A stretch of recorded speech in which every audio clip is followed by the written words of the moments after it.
Base po sa latest weather satellite image, kaninang alas 5 ng umaga ay naging ganap na super typhoon na itong si Bagyong Juan at kasalukuyan pong binabaybay itong West Philippine Sea, west-northwest patungo dito sa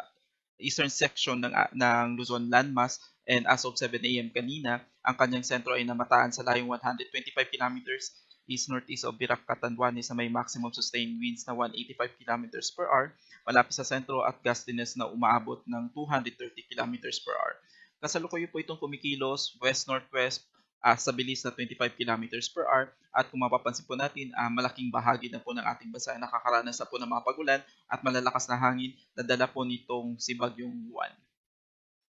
Base po sa latest track intensive forecast nitong si Super Typhoon Juan, so ngayong araw ay inaasahan po na magkakaroon po ito ng close approach dito sa may Bicol region ngayong umaga, and dahil po sa lapit ng track nitong Bagyong Juan dito sa area ng Catanduanes, dalawa pong pwedeng mangyari. Una is magkaroon po ito ng direct hit or yung eye wall nitong si Bagyong Juan ay maaari pong tumama dito sa kalupaan ng Catanduanes, or pangalawa ay maaari pong maglandfall itong si Bagyong Juan dito sa Catanduanes ngayong umaga. Then after dumaan dito sa area ng Catanduanes ay maaari po itong maglandfall dito sa probinsya po ng Aurora ngayong gabi or bukas ng umaga. After landfall ay maaari po itong tumawid dito sa kalupaan ng Northern Luzon at lalabas po ng ating kalupaan dito sa West Philippine Sea by tomorrow morning at tuluyan na pong lalabas ng Philippine Area of Responsibility by Tuesday. Ngunit inaasahan pa po natin na makakaroon po ito ng recurving kung saan maaari po itong magkaroon ng second entry sa ating PAR by Thursday at magla-landfall itong bagyo sa kalupaan ng Taiwan bago po tuluyang lumabas ng ating Philippine Area of Responsibility by Friday, this coming Friday. So kasalukuyan nakataas na po ang signal number 5 sa Polillo Island, northeastern portion ng Camarines Norte, dito sa may eastern portion ng Camarines Sur at Catanduanes, habang signal number 4 naman po ang nakataas sa may eastern portion ng Quezon, rest of Camarines Norte, rest of Camarines Sur at eastern portion ng Albay. Signal number 3 naman po ang nakataas sa may southern portion ng mainland Cagayan, Isabela, Aurora, Nueva Vizcaya, southern portion ng Apayao, Kalinga, Abra, Mountain Province, Ifugao, Benguet, Ilocos Sur, La Union, Pangasinan, Zambales, Bataan, Tarlac, Pampanga, kasama po dito ang Nueva Ecija, Bulacan, Aurora, Metro Manila, Cavite, Batangas, Rizal, Laguna, Rest of Quezon, Rest of Albay, Sorsogon, Ticao Islands, Burias Islands, Northern Samar, northern portion ng Eastern Samar at northern portion ng Samar Province. Signal number 2 ang nakataas sa nalalabing bahagi po ng Cagayan, kasama po ang Babuyan Islands, rest of Apayao, Ilocos Norte, Occidental Mindoro, kasama po ang Lubang Islands, Oriental Mindoro, Marinduque, Romblon, rest of Masbate, rest of Eastern Samar, rest of Samar, Biliran, northern and central portion ng Leyte. Signal number 1 ang nakataas sa Batanes, Calamian Islands, Cuyo Islands, rest of Leyte, Southern Leyte, Bohol, northern and central portions of Cebu including Bantayan and Camotes Island, northern and central portion ng Negros Occidental, northern portion ng Negros Oriental, dito sa may Guimaras, Iloilo, Capiz, Aklan, Antique, dito po sa may Dinagat Island, Surigao del Norte, northern portion ng Agusan del Norte, at northern portion ng Surigao del Sur. Kasalukuyan, itong si Juan ay maaari pong magdala ng occasionally gusty condition, yung biglang bugso na malalakas na hangin na maaari pong umabot from strong to gale force strength sa mga areas po na hindi po kasama sa wind signal. For today, maaari pong makaranas ng occasional gusty condition ang Palawan, Visayas at Mindanao. By tomorrow, November 10, maaari pong makaranas ng occasional gusty condition ang majority po ng Luzon landmass at Visayas, at pagdating po ng Tuesday, majority po ng Luzon landmass ay maaari pong makaranas ng gusty conditions. Dahil po sa mga pag-ulan na dala po nitong Super Typhoon 1, ay kasalukuyan po naglabas po tayo ng heavy rainfall outlook kung saan maaari pong makaranas ng more than 200 millimeters na pag-ulan na maaari pong magdala ng widespread or incident ng severe flooding or landslide, particularly dito sa Isabela, dito sa Aurora, Quirino, Nueva Vizcaya, dito sa Nueva Ecija, Quezon Province, Camarines Norte, Camarines Sur, Albay at probinsya ng Catanduanes. 100 to 200 millimeters naman ng pag-ulan na maaari pong maranasan dito sa may Cagayan, Apayao, Abra, Kalinga,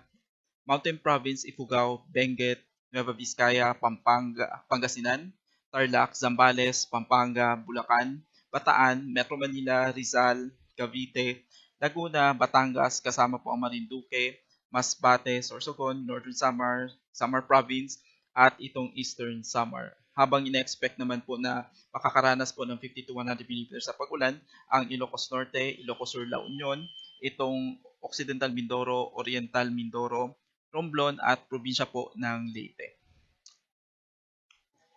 Bukas, dahil po sa pagtawid nitong bagyong Juan at by tomorrow po is inaasahan po natin na yung kanyang sentro is nandito na po sa may West Philippine Sea. So, maaari pa rin po makaranas ng more than 200 millimeters na pag-ulan ang Ilocos Sur, La Union, itong Pangasinan, Zambales, Tarlac, Benguet, Ifugao, Mountain Province at Kalinga, habang inaasahan naman po yung 100 to 200 millimeters na pag-ulan dito sa Abra, Ilocos Norte, Apayao, Cagayan, kasama pong Isabela, Quirino, Nueva Vizcaya, Nueva Ecija, Aurora, Bataan, Pampanga, Bulacan, habang 50 to 100 millimeters naman ng pag-ulan ang inaasahan sa Quezon Province dito sa probinsya ng Rizal, Metro Manila, Cavite, Laguna, Batangas, Marinduque, Oriental Mindoro at Occidental Mindoro. By Tuesday, dahil sa papalayo na po itong si Bagyong Juan, ay makakaranas pa rin po ng 50 to 100 millimeters na pag-ulan ang Ilocos Sur, La Union, Benguet at Pangasinan. Sa kasalukuyan, naglabas na po ng panibagong storm surge warning kaninang alas 8 ng umaga kung saan maaari po makaranas ng storm surge na merong wave height na maaari pong mag-exceed ng 3 metro, particularly itong mga probinsya po ng Cagayan, Isabela, Aurora, Quezon including Polillo Island, Camarines Norte, Camarines Sur, Albay, Sorsogon, Catanduanes, La Union at Pangasinan. 2.1 to 3 meters naman po ang inaasahan na storm surge dito sa mga probinsya po ng Cagayan, Quezon, Camarines Sur, Northern Samar, Ilocos Sur, rest of Pangasinan, Zambales at Bataan. Habang 1 to 2 meters naman po na storm surge ang maaari pong maranasan dito sa rest of Cagayan including Babuyan Islands, Ilocos Norte, Bataan, Pampanga, Bulacan, Metro Manila, Cavite, Batangas, Eastern Samar, Dinagat Islands at Bukas Grande Islands. Sa kasalukuyan, mayroon po tayong nakataas na gale warning kung saan maaari pong makaranas ng wave height na pwede pong umabot from 2.8 to 14.0 meters. Itong mga probinsya ng Batanes, Cagayan including Babuyan Islands, Isabela, Aurora, Quezon including Polillo Island,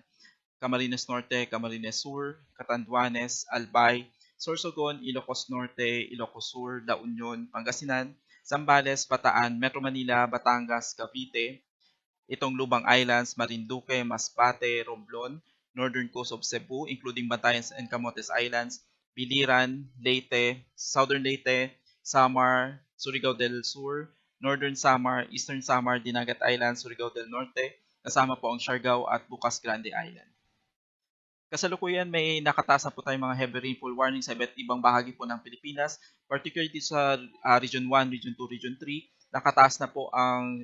nakakapekto na po yung mga pag-ulan itong si Bagyong Juan dito sa may southern part ng Cagayan Valley, southern part ng Cordillera at Minion Steep Region at dito sa probinsya po ng Pangasinan, at ine-expect po natin na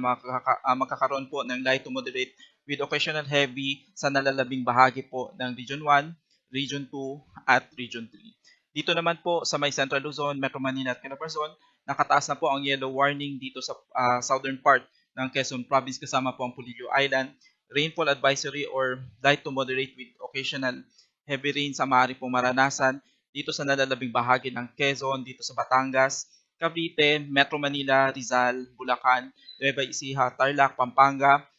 Bataan, southern part ng Zambales, at inaasahan po ang light to moderate to occasional heavy rains naman dito sa may northern part ng Zambales. Sa kasalukuyan, nakataas na rin po ang red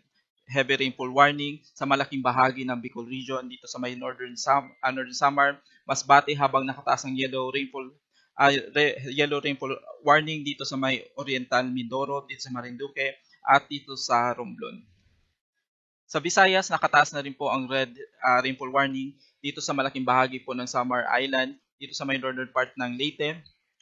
habang ang natitirang bahagi po ng Leyte ay nakataas na rin po yung orange at yellow warning, habang ang Southern Leyte ay kasalukuyang nasa